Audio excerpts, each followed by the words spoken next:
I believe Gerald May hit the nail on the head when it comes to his analysis of addiction. I agree, we all have them. May said, spiritually, addiction is a deep-seated form of idolatry. I definitively understand what it means to be driven by false emotions to obtain love. When the void is deep within one's soul, nothing can fill it but the love of God. Voids left uncensored, however, develop into addictive behaviors that compel us to seek satisfaction from worldly pleasures, like occupations, educational pursuits, exercise, gluttony, sex, drugs, alcohol, just to name a few.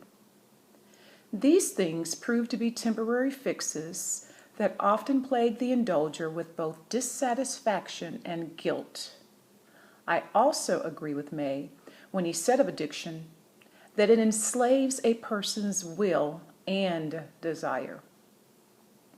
Additionally, May pointed out how such destructive behaviors may eventually force us to our knees, proving to be a means of grace.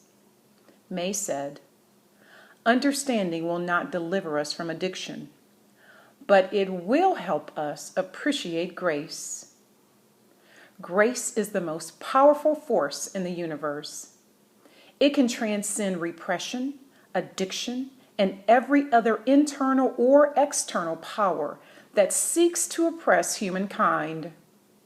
I thank God for His amazing grace. We were created in God's image. Since God is our love source, we are natural love seekers, just oftentimes with misplaced emotions.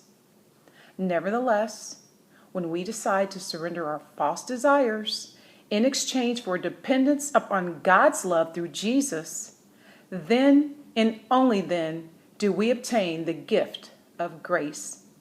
Grace begets freedom. We shall know the truth, and the truth shall set us free. Jesus is the truth, and He came that we might have life and have it more abundantly. Liberty is ours if we choose to accept God's grace. Recovery and deliverance are essential steps for spiritual formation.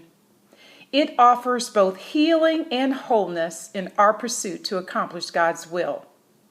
It keeps us humbly dependent upon God, who always loves us best.